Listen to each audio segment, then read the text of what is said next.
Alright, so in this video, I'm going to be solving the problem 100 to the power of x is equal to 10 to the power of x plus 1 to the power of x. So, to solve this, what I'm first going to do is rewrite 100 to the power of x as 10 squared to the power of x.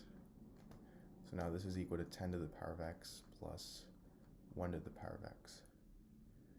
Now, if I have something in the form a to the power of m to the power of n, this is equal to a to the power of n to the power of m. So 10 to the power of 2 to the power of x is equal to 10 to the power of x to the power of 2. So now I have 10 to the power of x to the power of 2 is equal to 10 to the power of x plus 1 to the power of x.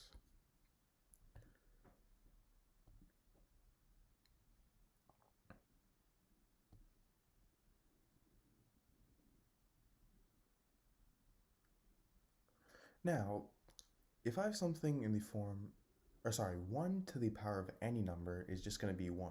So we can just get rid of this x as an exponent because it won't really change anything. So now I have 10 to the power of x squared is equal to 10 to the power of x plus 1. And now from here, I'm going to let 10 to the power of x equal to the variable m.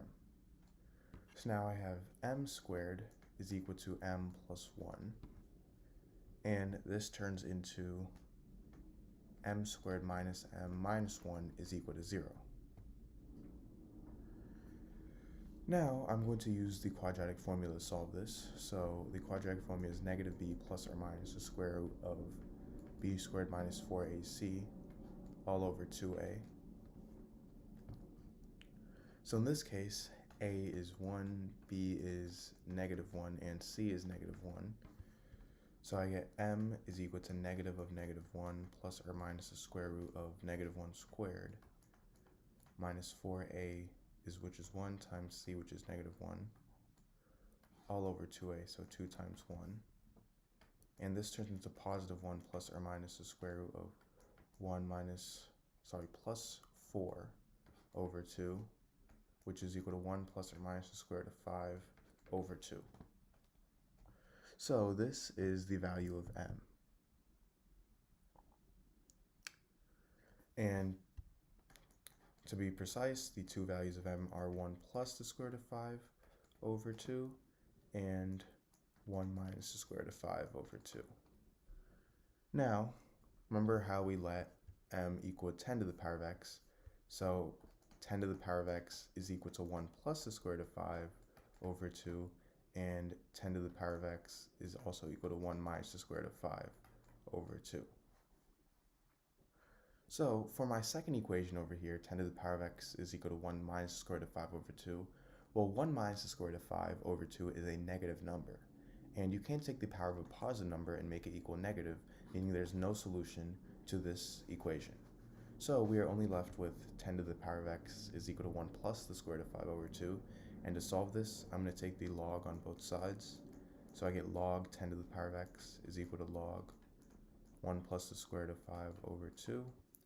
And if I have something in the form log a to the power of b, I can move the exponent b to the front, so this turns into b times log a. So now I have log 10 to the power of x, which I can move x to the front, so I get x times log 10 is equal to log of 1 plus the square root of 5 over 2. And now I'm going to divide both sides by log 10.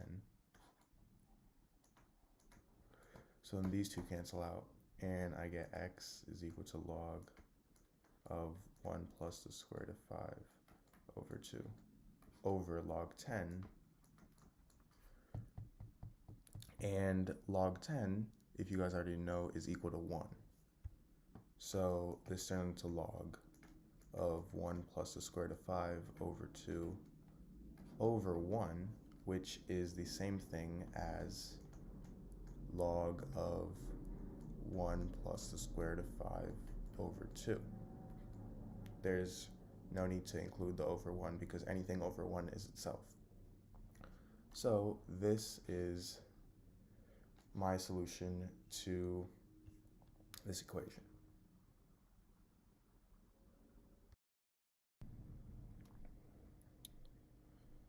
Alright, so in this video, I'm going to be solving the equation x minus 4 to the power of 4 is equal to x to the power of 4. So, my only variable in this equation is x, so that's what I'm going to be solving for. And now for my solution.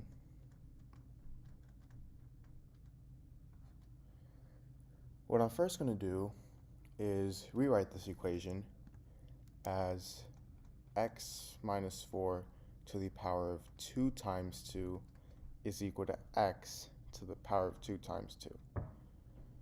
And the reason I did this is because now I can use the property a to the power of m to the power of n is equal to a to the power of m times n. So using this property, I can rewrite x minus 4 to the power of 2 times 2 as x minus 4 to the power of 2 to the power of 2, and I can rewrite x to the power of 2 times 2 as x to the power of 2 to the power of 2. Now from here, this is going to turn into x minus 4 to the power of 2 to the power of 2 minus x to the power of 2 to the power of 2 is equal to 0, because I just subtracted x to the power of 2 to the power of 2 on both sides. And now I can use the property a squared minus b squared is equal to a plus b times a minus b. So in this case, a is x minus 4 squared and b is x squared. So this turns into x minus 4 squared plus x squared times x minus 4 squared minus x squared is equal to 0. Now from here, I'm going to expand x minus 4 squared. So x minus 4 squared is equal to x squared minus 8x plus 16. So over here, I get x squared minus 8x plus 16 plus x squared times x squared minus 8x plus 16 minus x squared is equal to 0. Now x squared plus x squared is 2x squared. So I get 2x squared minus 8x plus 16 times, these two cancel out, negative 8x plus 16 is equal to 0. And now I get two equations. 2x squared minus 8x plus 16 is equal to 0, and negative 8x plus 16 is equal to 0. Now from here, I'm going to factor out 2, so I get 2 times x squared minus 4x plus 8 is equal to 0. And from here, for this equation, I have 8x is equal to 16. So if I divide both sides by 2, I get x equals 2. That's one solution. And now continuing this, if I divide both sides by 2, I get x squared minus 4x plus 8 is equal to 0.